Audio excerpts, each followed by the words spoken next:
Offensive air support combines jointly planned and coordinated battlefield air interdiction, tactical air reconnaissance, and close air support missions, which are conducted in direct support of land operations.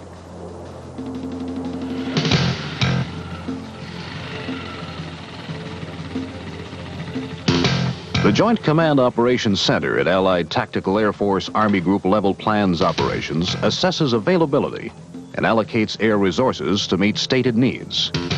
The Air Command Operations Center is the air component of the JCOC and exercises operational control of air resources. The Allied Tactical Operations Center converts ACOC's daily operations orders into detailed tactical plans and air task orders. The Air Support Operations Center is an Air Force agency at Corps headquarters with land force representation. The ASOC jointly plans, coordinates, and controls the Corps allotment of offensive air support sorties. It also monitors activities of the tactical air control parties and any independently operating forward air controllers assigned in support of a division. OAS operations are coordinated on 3 main land-air battle planning lines.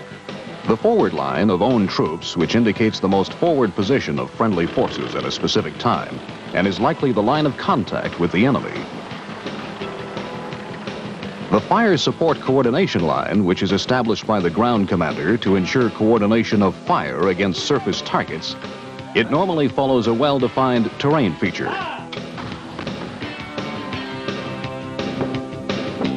The Reconnaissance Interdiction Planning Line defines the outer limit of battlefield air interdiction operations and is located between the leading enemy army and his second echelon and follow-up forces.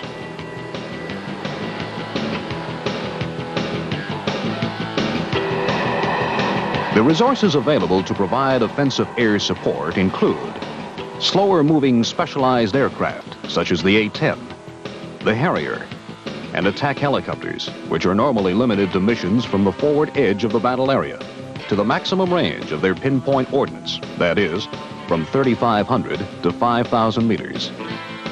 And high-performance fast movers, such as the F-4, F-16, Tornado, CF-5, and the CF-18, which would be employed against targets that are a safe distance from friendly troops. They normally carry munitions, which cause considerable damage to an area surrounding a planned point of impact. These weapons would only be used close in on the authority of the ground commander.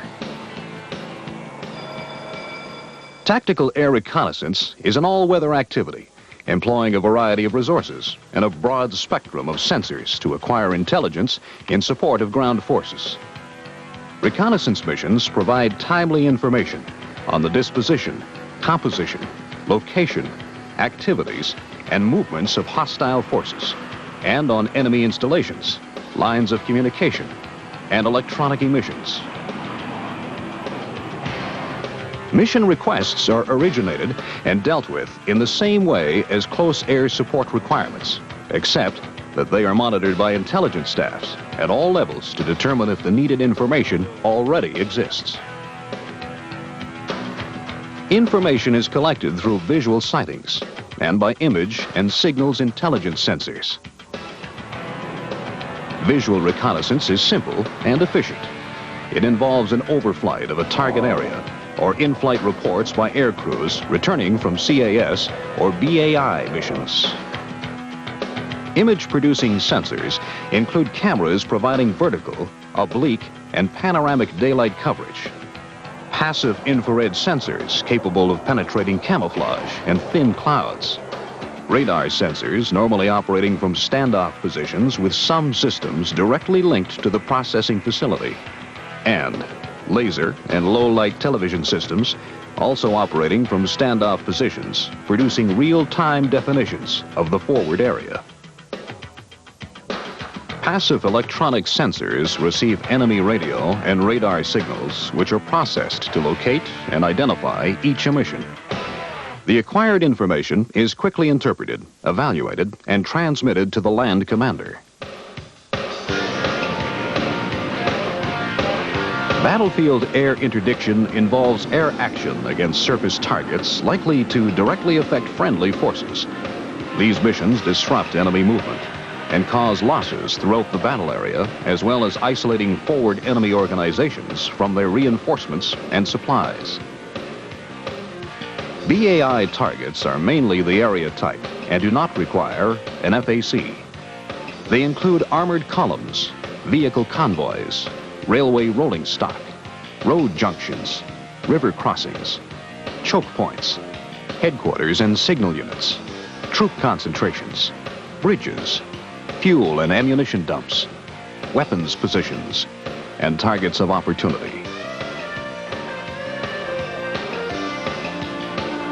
These targets require joint planning and coordination and are not normally integrated into the Corps Commander's tactical plan. BAI missions are normally flown on the far side of the FSCL up to the RIPL using high-performance aircraft, which usually attack straight in at very low level and high speed to achieve surprise and lessen vulnerability. Radar bombing techniques provide night and all-weather capability.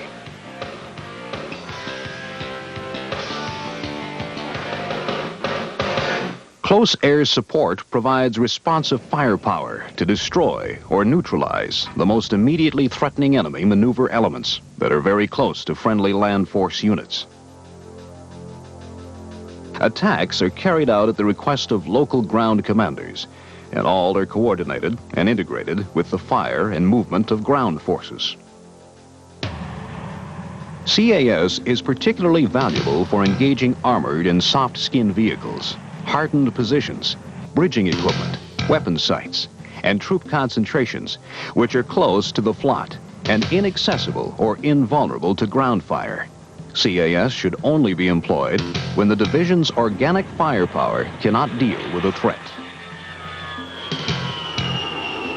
Missions normally involve the establishment of safe air corridors and a local no-fire area surrounding the target.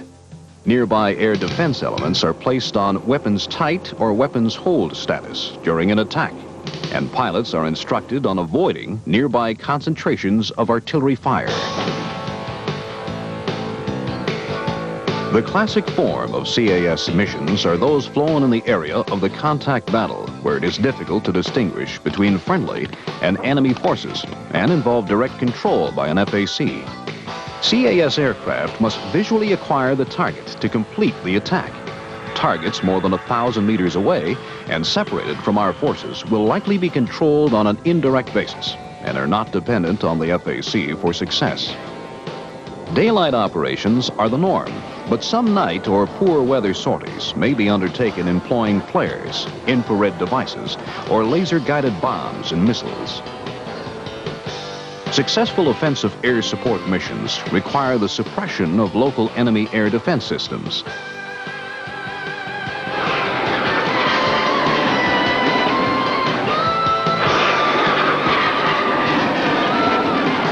The coordination and conduct of SEAD operations for BAI and TAR missions is primarily an Air Force responsibility.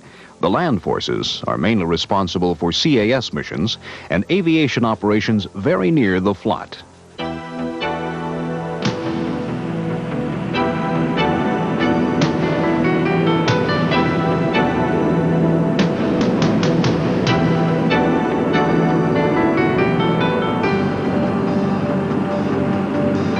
The amount of offensive air support made available to ground forces will be determined by the size, scope, and concept of various operations, the capabilities of the enemy, and the availability of air assets.